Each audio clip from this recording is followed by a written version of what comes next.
Hello, mental workers. Welcome to the Mental Work Podcast, the podcast about working in mental health for early career psychologists. And today is a very special episode of the Mental Work Podcast. It is episode 200 and our very first live recording. Thank you so much for being here. I really appreciate it. Now, I genuinely did not expect the podcast to get to this point when I started it back in December 2021. It has been a while. And before we jump into this episode, I just want to take a moment to reflect on what this podcast has become. So as of today, it's 200 episodes published. We've almost got 180,000 downloads, which is awesome for such a niche podcast. When I started out podcasting, I did a podcast course, and the facilitator of the course, she was like, yeah, if you get more than 30 people an episode, you're in the top 10%. And I was like, oh, cool. Well, we're doing good then. We've had 100 plus guests sharing their expertise and experiences. They've all been unpaid. They're generously donating their time. We've also had 3 international guests. The first time I had somebody international reached out to me, I was like, whoa, this is so cool. They have come from London, the US, and Sweden. We have lost 2 episodes, unfortunately. That sucked. Maybe we'll get around to recording them one day. And we've also received lots of love. So I would say over the past few years, I've had around 150, that's just my best guesstimate, messages, emails, support from listeners all over Australia and abroad. I've had about 50 plus donations on the Buy Me a Coffee platform, with our largest single donation being $125. Thank you so much. And at one point we had around 30 Patreon subscribers. So thank you. Most importantly, we've stayed true to the mission of the podcast. My mission is just to have honest conversation about the real parts of this work of being in mental health that are under-discussed, left out of training, or avoided because they're a little bit too messy. I'm really grateful to each of the listeners for listening. So today's milestone episode is about one central question that has followed me the whole way through my career so far, and I think it's relevant to everyone. The question is, how do you actually make this career sustainable? And that's what we're going to explore today. Looking back on what we thought early on and looking forward at what we think now. And I just said we. So yes, there is a special guest today to help with this question. And we've got a guest that always brings good insight, great energy, good vibes. It's Matthew Jackson. Hi, Matthew. Hi, I'm back again. Yeah, you are so back. You've been on many episodes, have appreciated you very much, and I am stoked to have you here. Can you just introduce yourselves for listeners who have never had the pleasure of listening to you? And the pleasure is all theirs. So my name is Matt. I am a registered psych. I've been practicing since 2018. So if you can do math, let me know how long that is. I'm also a board-approved supervisor. And I also secretly do a few other jobs, which we'll talk about today. But that's me in a nutshell. Oh, I'm very excited to hear the secret. Good sprinkling of things to come. Nice work. Builds anticipation. I'm such a carrot dangler. I do this to my clients too. Stay tuned for what's happening at minute 50 of your session. Literally on season 3, let's talk about it. Okay, so let's start with the big question. Have you found the secret to working sustainably as a psychologist? And I'd like to start with what doesn't work, what you found hasn't worked, and then we'll get to what has worked. Yeah, I think I have kind of cracked the code for myself, right? So I imagine this will be different for everybody. And I'm excited to hear your perspective as well, because I think it'll be slightly different to mine. So that should be interesting. But I think I have cracked the code. So something that I know, I guess it doesn't work. And I've experienced kind of everything, I think, being a psych. I've experienced burnout, systemic issues, bullying by senior clinicians. That's a separate topic. We need to talk about that one day. Directors and managers who have used me as their own therapist, all these different types of things. I think for me, some of the things that don't work is getting too involved in those position titles, right? Maybe getting too close to managers and team leaders and senior psychs and allowing them to view me as more of a friend rather than a colleague. That blurring of boundaries has really not worked for me at all. Also, just working in psych purely, right? So being a psych 5 days a week. At one point, I was a psych 7 days a week. Oh, Like really? lockdown was unhealthy. Let's be really honest. But working as a full-time psych 5 days a week, 9 to 5, does not work for me, right? At all. I'm sure I've got more to say to that as well. But I think just working as a psych in general, right? So one of the things I've kind of cracked, I think, is that psychs do need variability. Like we need to be able to do different psych roles, and then we also need to be able to do other roles that are also not psychology related, Mm. right? And this is something that like I even talk about with some of the students that I teach at a university, but even my supervisees, like, okay, it's great that you're enjoying psych. That's really cool. And so what do you do outside of psychology? Like not just like interest related and going to the gym and self-care. Like what do you do outside of psychology? There's got to be something else there.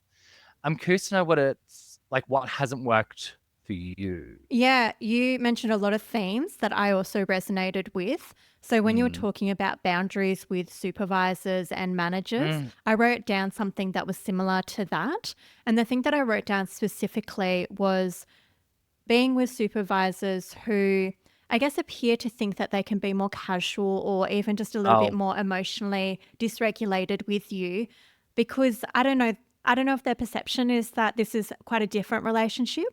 But I Mm. wrote down that supervisors, they're also delivering a professional psychological service to supervisees and they need to behave professionally at all times. It's not like you can just relax and be friends and be kind of collegial that way. And having gone through the supervisor training myself, this is very much emphasized in that training, which I appreciated because it helped me to understand that it's maybe some of the relationships that I've had in the past haven't been entirely, I guess, above board, really. So I think having those professional boundaries with everybody in Mm. your workplace works really well. And so the don't of what's not sustainable is having relationships that don't make much sense. And for me, I'm coming from a neurodivergent perspective as well. But when Mhm. people have different boundaries that are not clarified or they're kind of messy or they're porous, it's confusing. Mm. It's confusing. So it's not good for non-neurodivergent people, but it's not great for Mm. neurodivergent folks either. And there's a lot of us in the profession. So I think that was a really important theme.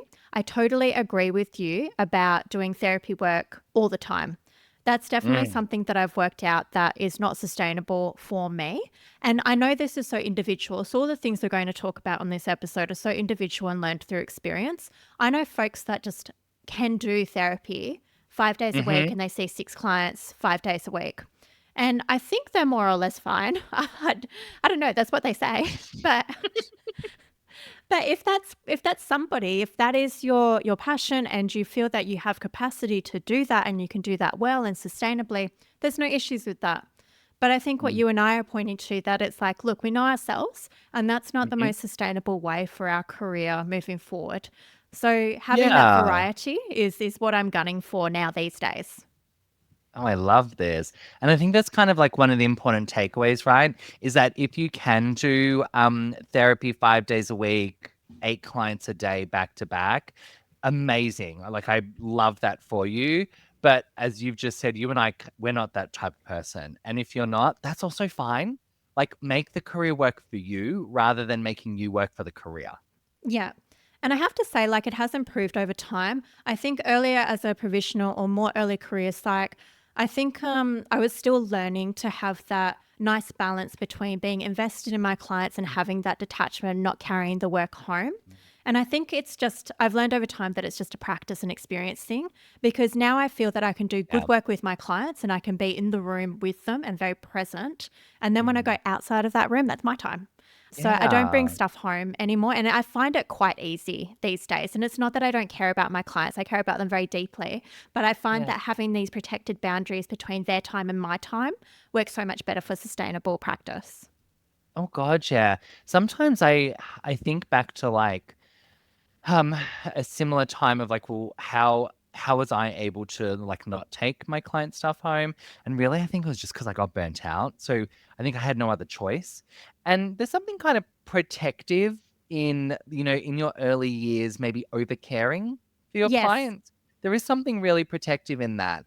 And I think it's okay to get to a point. Maybe it's unfortunate that it might be burnout, especially in my case, but it is also okay to get to a point where you're like, yeah, I'm good. Like I know I can care for you or maybe overcare in a protective way, but I'm good. I'm not taking this in the car ride home with me. Yeah, exactly. And that's something else that I Mm. wrote down on my little list of what doesn't work for sustainable practice. And the Oh. title that I gave it was Don't Be a Rescuer. So I Mm. think a lot of psychologists, we do have this natural rescuer complex. And that, Mhm. that can come from our personal lives. Like maybe we were the ones in the family that needed to rescue, or in romantic relationships, we were the rescuer. And sometimes we can bring that into our therapeutic relationships as well. But I think Mm. everybody needs a way in their head of uh, working this out. So the way that I've worked it out for me is that I say to myself, clients don't need us to rescue them. They need a contained, emotionally safe space where they can move closer to the life that they want to lead. And I'm delivering the therapy that can help take them there. So that's how I say it to myself. I'm like, they don't need me to be a rescuer. I don't need to be a rescuer here. But, that's not as easy as A to B. It's taken a few years. Yeah. I think it's probably something like, I don't know, 99% of psychologists experience, right? Is that we do have a tendency to like rescue, but also we do that in our friendships too, Yeah. right? Like, relationships with family, personal relationships, whatever. We do tend to rescue everybody, and that's a really good way to like reduce your sustainability as a psychologist as well, is not only rescuing or trying to help and support clients, but also maybe like becoming a psych when you're not a psych and Mm. shouldn't be a psych. And we covered that That's on our really friend episode. We did a whole episode on this about how to not be a love therapist to your this. friends. It was a Love great this. episode. Yeah.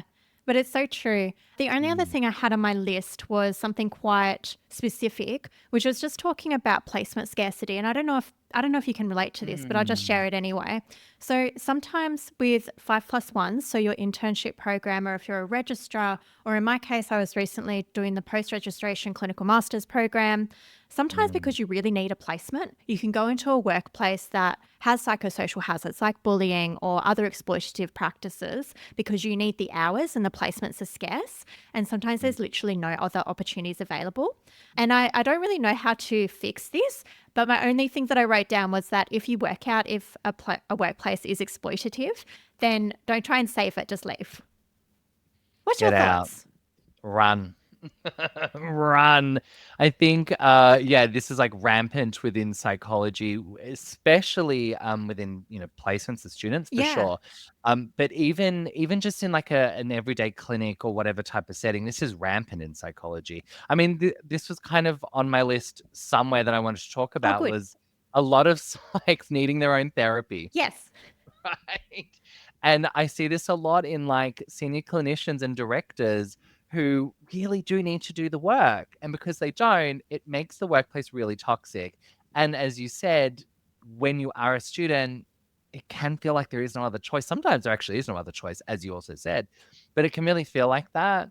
Sometimes I do wonder, if you are like remote and there isn't the options, Yeah. really then what are your like problem solving solutions? But if you're in the city, we might be able to problem solve that one. Is it really Totally. worth the like psychological distress and then, potentially physical distress, et cetera, that you're going to take on board? Probably not. Yes.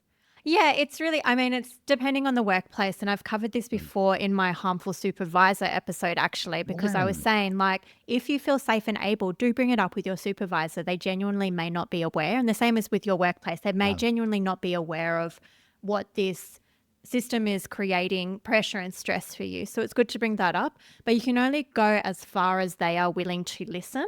And I've brought things up, and recently, I was shocked when somebody senior was like to me, "We really hear what you say, Bronwyn, and we're going to do something different." And I was like, "What?" Like first time. Yeah. But so it's really the workplace. But I just wanted to name that because I think from people who have sent me messages over the years and what I've seen, there can be a lot of crappy workplaces that early career psychs find themselves in, and it definitely doesn't help with a sustainable career. Oh God, no. I feel like psychology needs some healing, Yeah. like some really deep healing. Oh my God. I think one of the things as well, just reflecting to myself, is around availability. Mm. right? So, like there's something that I've been known to say to clients in a really blunt way, because when you work with personality disorders, you actually have to communicate quite bluntly sometimes. Something that I'm known for saying is that I'm not oxygen. I'm not with you 24/7. And so I think as a psychologist, it's actually important to take that or something along those lines on board, that you actually aren't available 24/7. Your compassion, it is finite. You can kind of burn it. So it is important to, turn off the phone or say no to that extra person or move an appointment and take breaks. It actually is really important to do those things and not be available all the time. Mm, You're I not oxygen. I couldn't agree more. And that's a really lovely way of putting it. And I think it also comes Mm. back to your earlier point about therapy, because I can imagine that Yeah. there may be some cognitions that get in the way of that. Like, if I'm not available, it Yeah. means that I'm selfish. If I'm not available, it means that I'm an uncaring professional or I'm unprofessional. And those are the sorts of Yeah. things that are really interfering with our well being that could be addressed through therapy. And you know what? It might not even be a cognition. What if it's the client? Oh, yeah. Right? Like for me, I know all it takes is like one of my favorites because, like, yes, hello, I have favorites. I Yeah. think all psychs do. They just bullshit. Yeah. Um, like if it's one of my favorites who are like, oh, but can't I see you next week? And I get that low tone, immediately my brain goes, oh, okay.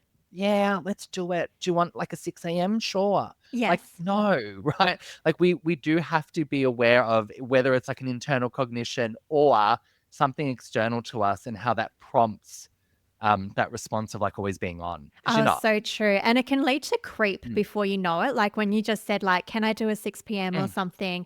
I've been there and I've done that and I've been like, of course we can meet at 6. Of course we can meet at 7 Saturday. Of course.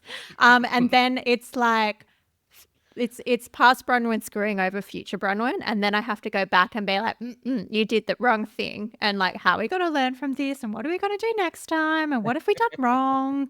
And now we're seeing like 40 clients this week. Whose fault is that? It's yours. It is our fault. Yeah, it can creep up before you know it. Yeah, good Yeah. point.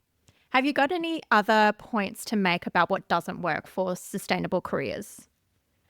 Um, I think like I think kind of checking yourself on expectations, and I'm actually talking about others' expectations. I'm not really talking about self expectations here. Not that that's not important. And in my experience, the amount of senior clinicians or directors of whatever who have said to me, like, you should be able to take on another day, or I know you're already seeing 8 clients on a Wednesday, but I need you to see 2 more. Like, I think actually kind of getting really honest with yourself around, oh, that person has that expectation of me. Can I fulfill that? Do I want to fulfill that? And if I don't, then what's the consequence going to be of that for me? Right? Like, do I need to go? Do I need to have an open conversation? If I don't feel comfortable having an open conversation, then what are my options? So I Mm. feel like just kind of checking other people's expectations. So people with power, right? Checking their expectations of you, I think is really important as a psych as well in sustainability in this career. That is such a big topic and such an Yeah. important thing. I'm so glad you spoke to that. We should do an episode separately on that. But Deal. coincidentally, I was talking Mm. with a school psychologist a few weeks ago, and she said to me that that's something that school psychologists really struggle with. So, for example, the principal will say to this new early career psychologist, "Oh, you can do a whole of school suicide prevention strategy. You can do this, you can do that." And the school psychologist, early career, is like, oh, is that what I'm supposed to do? Of course I could do that, not knowing that they can Oh, actually say no to the principal or be like, no, this is my scope of practice. This is what I feel capable of doing. This is what I don't feel. And you're right, it's people in those yeah. positions of power who we feel, oh, maybe I should be meeting this expectation. But it's actually good. Well, actually, what do you recommend in that situation? Like, is it checking in with Mm. yourself? Is it checking in with somebody else? How do we get real with ourselves and speak back to those expectations? Yeah, God, good question. I think it's totally checking with someone else, Okay. right? Because I think if you're questioning if it's normal or not, then checking in with yourself isn't probably going to do too much, right? Otherwise, you wouldn't be questioning it. You'd be like, I know that's bullshit. Next. Whereas I think if you're questioning it, it might be a sign to check in with someone else who you really trust, though, right? Mm. Because there aren't people in clinics, psych businesses, hospitals, whatever. There are people who because of their position of power, they are a bit more concerned about the business. They are. That's their position. They're paid to think about how many clients are there and who's paying and blah, blah, blah, right? So that's fine. And if you're to check in with those people, the message that they're most likely going to give you is, yeah, 12 clients a day is normal. You need to suck it up, right? So I think we need to kind of like actually use our biases for our own benefit here. I think sometimes we do have to lean into the colleague or even the friend, and this is usually me, who is quite mouthy, right? Who is the person who's like, are you serious? That's not normal. That is so unhealthy. You should not. I would actually slap you if you do that. Don't do that, right? We need that friend. Yeah, that's good. Somebody can give us a reality check about what's normal and what's not, because sometimes we can get so isolated and insular that we're like, oh, maybe it is normal to see 12 clients a day. I once heard of somebody doing that. Like, I should be able to do that, Mm-hmm. right? Mm-hmm. And do you know what? Maybe it is normal if you're doing like 1 day of psych work. How Yes. about that? Right? If you're maybe seeing 12 clients on a Wednesday and that's it for the entire week, maybe that is normal and maybe that's sustainable for you. Yes. But I have literally had a senior clinician say to me, I will never forget this on purpose. A senior clinician said to me that I should be seeing 10 to 12 clients a day, Monday to Friday. Oh, that would make me cry. Right? So for me, I just kind of verbally attacked them because I was like, no, fuck you, right? Like, who are you to tell me what to do? I'm a grown adult. No way. And I think a lot of it, again, is that like power struggle. But anyway, that's a separate combo. Coming back, Matt, come back. So I think we do need to kind of check other people's expectations of us within our own role. Completely agree. Okay, I wanted to move on to what does work for a sustainable career. I think you've had some changes recently, but I think we've both been on discoveries of what sustainable careers look like for us. I am super keen to hear what you feel a sustainable career looks like for you in psychology. Okay, I love this. So you're going to have to keep me to time. Okay. I'm extremely passionate about this. So I've cracked the code, right? As I Amazing. said, I've cracked this for me. Okay. Now, this might not work for you, but trust me, this works for me. So I've worked out I can only do psychology roles 3 days a week. So I have to split my week into psychology roles and non psychology roles. So what I currently do, because you're right, I've made changes. I actually have made changes on the changes because we've got to constantly review these Yeah, you things. do. So I'm currently doing psychology roles 3 days a week, right? So I work in private practice, um, someone else's as well as my own. I also, under psychology roles, I do supervision. So if anyone wants supervision, hit me up. I also consult for private clinics. So whether they want someone to come in and help them with like DBT stuff, or, sometimes in group supervision, there's some things that are kind of being left unsaid. I'm typically the person in the room who's like, oh, there's an elephant and I'm going to out it.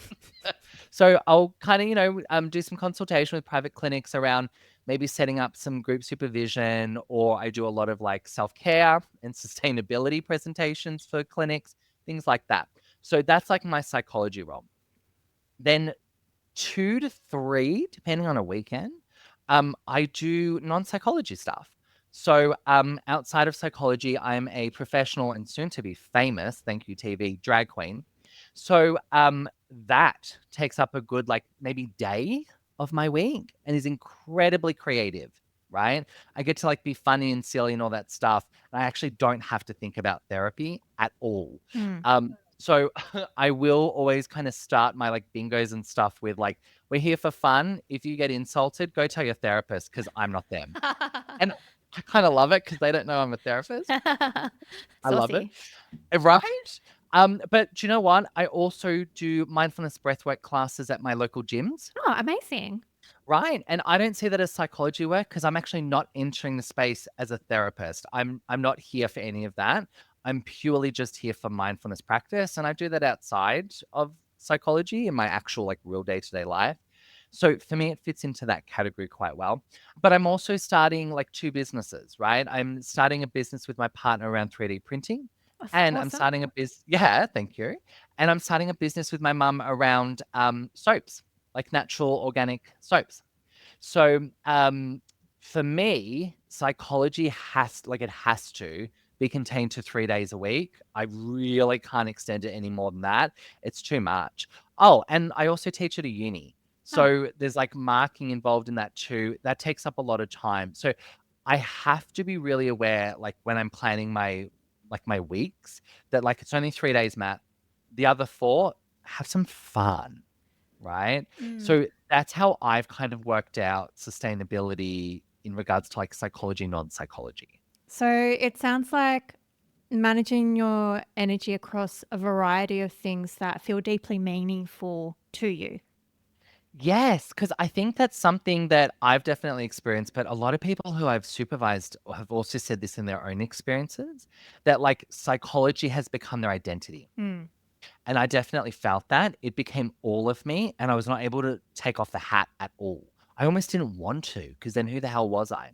So for me, I've had to restrict myself. What's that timekeeping or whatever it's Yeah, called? time blocking. Um, time block. Thank you. Yeah. Yes, that's thank you, thank you.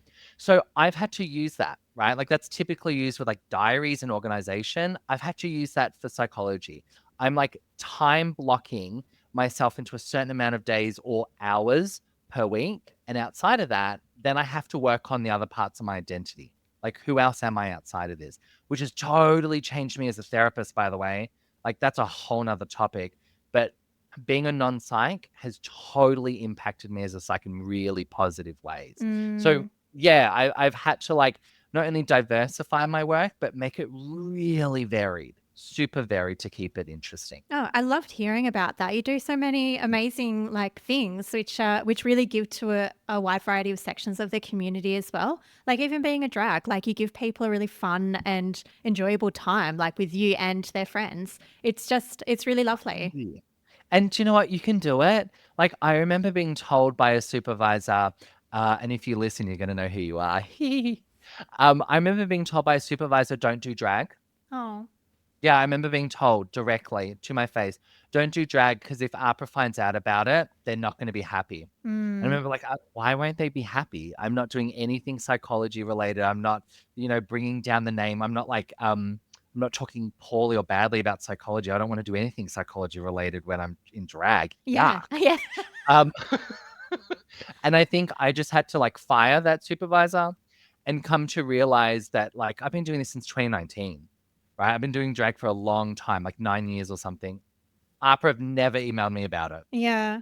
It sounds like a really stigmatizing attitude towards it. 100%. And so I Mm. think like I really hope that if there's any take home that anybody listening is able to really understand that like yes, psychology can be scary, especially when you're first starting out. Everyone just like piles APRA on top of you. It's terrifying. Um, and maybe rightfully so in certain contexts. But you can actually have other careers, jobs, interests outside of psychology. And like I'm 9 years into drag, APRA don't care.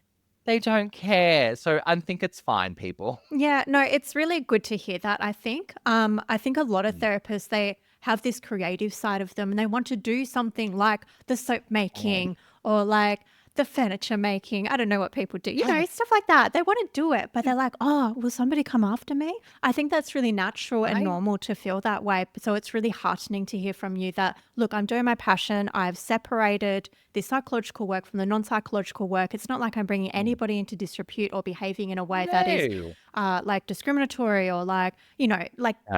like poor conduct sort of thing. Because Mhm. sometimes APRA can be unhappy if you do poor conduct outside of psychological therapy, like harass people and stuff. Mhm. Yeah, don't do that. But you're not doing that. So all It's good. simple, people. Yeah. Be a good human and you'll be okay. Yeah.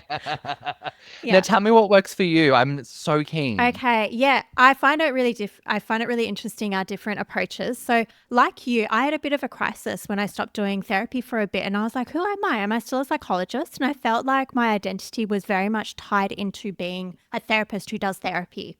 And I was like, Yeah. so I had a bit of a crisis there. But What I've done is, so I'm a psychologist, but I also got my PhD in like my 20s as well. That was the first thing I did. And then I became a psychologist afterwards. So I was like, I actually have another career that I could fall back onto. The research one, which I thought I wasn't very good at, to be honest. That's why I didn't pursue it, because I was like, I don't actually think I'm a very good academic. Turns out I'm okay at it. So what I do now full time is I just finished up clinical work. So I just did like a 9-month stint of clinical work. And now I'm back to research full time, literally as of this week. And I'm really happy doing research. There's a lot of variety in research itself. So for example, I'm doing a lot of community involvement, and that involves like, so my research focuses on trauma and dissociation. I recruit people who Oh, have lived experience of dissociation, and I'm creating advisory groups right now. I'm seeking their input. I'm wondering how we can co-create resources together. And I find that really rewarding, because people with dissociative disorders typically haven't been involved in research, and they're also the people who have been really vulnerable to systems abusing them, or people in power abusing them. And they develop dissociation as a coping response, as a genius mm, survival strategy. So it feels mhm. deeply meaningful to me to involve them in research. So that's one aspect of it. And then I conduct some other studies, and I create studies, and I apply for grants, and I think of ways to improve mental health. So I find that really satisfying. And what I've worked out is that I still love doing therapy. I actually do really enjoy doing therapy. I know Mm. there are some people in our profession who like doing therapy, and then they want to get into like a clinical lead and then stop doing therapy. I was like, could I do this pathway of like therapy, clinical lead, running a group practice? And then I was like, no, I actually really enjoy doing the therapy. I enjoy being there and developing the skills that way. I feel like it's directly impactful. Some days I don't feel like I'm helping anybody at all. But Yeah. you give and take. But what I've worked out is that I think I'm going to do best when I have stints of therapy separated by non-stints of therapy. And then for me as well, I've been told from day dot that I need to niche. And I've worked out I'm not going to niche. I'm not going to niche in anything. I'm happy not niching. And as an ADHDer, I should never have been told to niche. No. Can senior clinicians and supervisors stop telling people what to do? Yeah. It's like I'm so much happier being. So my next plans are like, I've always been really interested in OCD, but I've never had the opportunity to really focus and work on it. So I'd love to do Ah. like go work at an OCD clinic. I've also been interested in SARC, which is the Sexual Assault Resource Centre, and working with Mm. folks who have been sexually assaulted and helping them with EMDR and other therapies. So I think I'm going to like be like, okay, I'm going to do a bit of OCD, and then I'm going to go into like SARC, and then I'm going to do a bit more hospital work. And that feels exciting and meaningful to me. And in the meantime, I'll focus back on research. I was thinking of doing some university lecturing, because I look at the criteria and I'm like, okay, I meet some of these criteria. But then I hear other lecturers be like, a lot of their work involves now reporting students who use AI. And I'm like, oh, that doesn't sound enjoyable to me. A lot of it is like I'm doing some marking for students right now, Yeah. and I'm like, oh God, I have to do a whole thing about AI for every person. Yeah. Come It was bad on. enough. I did some like university marking. This was probably a decade ago. And I remember reporting somebody for copying word for word from Wikipedia. And I'm like, it must be like 100 times worse, right? Like now. But I love I love teaching. And so I'll probably do that in the future. So anyway, that's what I've worked out. For me, it's having lots of things, it's having that variety, and Yeah. it's doing things that feel impactful, and I guess following my values around that. Oh my God, can we also just briefly talk about stints? Yeah. Because like this is something that I think I've noticed it within society. So like not just psychologists, but within society. There's definitely like old school belief of, you join a workplace and you're there for life kind of thing. Very old school. Um, and I actually don't think it works within psychology. It might work within certain professions, but not psychology. I think you actually do need stints in order to stay interested. And I think you described that really well, Yeah. right? That like when you do need a break from therapy, because we kind of all do actually. I'm sure there's maybe one or two who don't like amazing, love that for you, but I do too. Yeah. Um, it is actually so okay to take stints, right? Just like stop doing that work and find this type of work or that type of work, go into research, go into teaching, whatever it is. Like it really is okay to take stints and stay at workplaces like short periods of time if that's what you're needing, rather than like pushing through and staying somewhere for like 10 years and you're completely miserable. I Not worth completely it. agree. I completely agree. And being in a position where hiring is now a part of my job, I think sometimes other Mm, people are like, oh, but they've been between like 3 or 4 different workplaces in the past few years, and I'm like, no, okay. no biggie. It might have been a shitty workplace, or Okay. they just had a different interest. Yeah. Why does that say anything about the person who's applied for the job? Yeah, Like, aren't we taught as psychs to be curious and to ask questions? I completely agree. Mm. Mm. So, so Matthew, I'm looking at the time, and Oh, we are literally halfway through my episode plan, so we'll have to do a part 2 of this episode. But I reckon if we actually, was there anything else on sustainable practice that you wanted to add?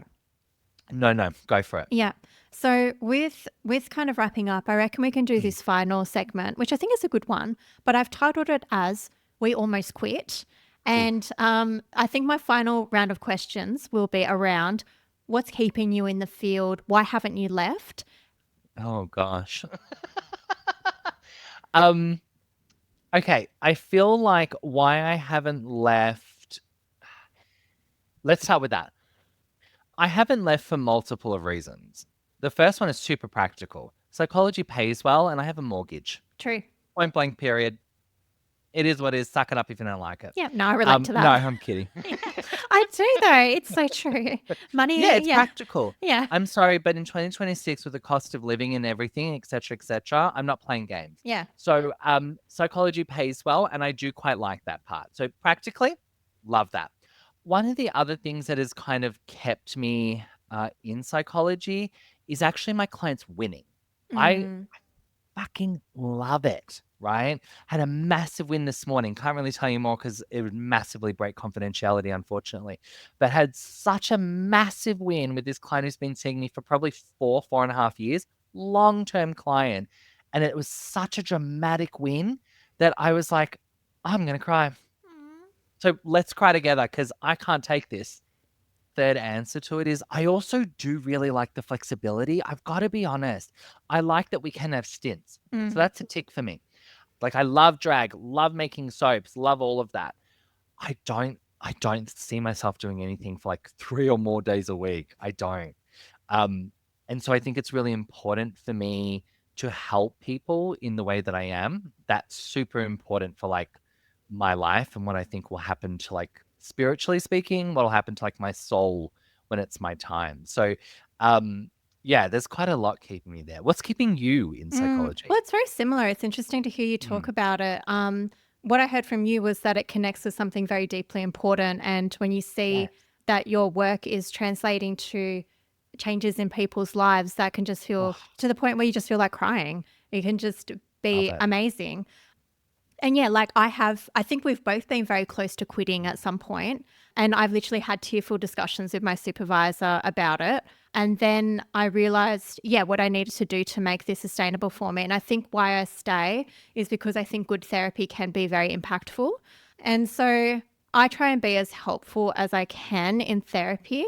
And I think my skills have gotten better over time as well. I noticed that I can be more challenging with clients in the service of helping them get to where they want to be in a deeply Ooh, empathic way. And I yeah. feel like I can do that more skillfully these days. I feel I was like, honestly, I felt like I was a bit crap at it when I first started out, which is Yeah. everything. Like, you start out a new skill, you're not going to be great at it. Um, and I think seeing the changes and genuinely working together with a client Yes. can just be really, really awesome. And yeah, I've just left a workplace, and you can, when you close up therapy with clients, you can really see how much the therapeutic relationship means to your clients, and what Yeah. you've brought them. And it might not be expressed during your sessions, but yeah, at the end, it just becomes so apparent about what is happening with the therapeutic relationship. I also feel it's just deeply meaningful to work in mental health. I think because as psychologists, we're in mental health all the time, we don't Mm. realize how mental health is still perceived by the community. And whilst awareness has Oh, increased, stigma can be still really prevalent in the general community. So, like, people can be like, oh, you see crazies, or like, say other stuff. It's like, oh, they're pretty hopeless, or they're doing it to themselves, and why are you working with them? So there can be some pretty nasty attitudes that people can have. And so I feel as psychologists, sometimes, it's like swimming through water. You don't realize it's water, but it's like as psychologists, we work in mental health. And we don't realize that we have excellent attitudes towards people who are in mental distress. And that can be deeply helpful to them. So that keeps me in as well, because I'm like, it's bringing this attitude of being non-discriminatory, of realizing that there's societal structures, including racism and classism and ableism and sexism, that can stop people from thriving in the world, that I can acknowledge and help with in some way. Like, I can't remove those structures, but acknowledging them can sometimes be helpful. So yeah, I just want to keep on being part of that. That's why I stay. And money. My favorite thing about psychs is that we can be so compassionate, loving, caring, and then we can be so to the point and realistic and practical. Money. Yeah. I love psychs. Okay, so I think we'll go to our final question, which is usually the last one for every episode. What do you hope that listeners will take away from today's episode? I hope that what people will take away is to give themselves time and permission to not know how to make psychology sustainable for them right now, right? Like it's taken you and I quite a long time. Yep. And it's okay if it takes shorter. It's okay if it takes longer. Like, I just want to acknowledge for people that it's really okay. It'll take as long as it needs to take for you. And also just keep experimenting, because I keep using this phrase, I've cracked the code. But also 2 minutes ago, I also said that I've had to review my changes, because we're constantly doing that as human beings, but also as psychs. Hello, experiments. But it's okay to, when you're thinking about sustainability, get it wrong. It's really okay to mess up and then be like, oh God, okay, let me start from the start. What do I know works? What doesn't work? So just give yourself time and permission in working it out. You don't have to have the answer right now. I think, what you said is my final message as well, because I don't think there's a straight single answer to having a sustainable career. It really is you and what works for you, and finding out what you thrive in and the workplaces that you do well in. It honestly is incredibly individual. But I do think the more that we talk about it honestly, about what sustainable careers can look like, the better informed we are to be able to go through that process of self-discovery. Well, this has been a delight. What a great 200th episode. Thank you so much, Matthew. Thank you for having me. Yeah, thank you so much for being part of this. And listeners, thank you for being part of the podcast. It's been a pleasure to have you listen along. I've been incredibly grateful for everybody that has reached out, for everybody that has listened, for everybody that has told a colleague about the podcast. I really appreciate it. And here's to many more episodes. I really enjoy doing this. So yeah, no plans to give it up. Keep on going. And yeah. Okay, so you've been listening to Mental Work. I'm Bronwyn Milkins. Have a good one and catch you next time. Bye.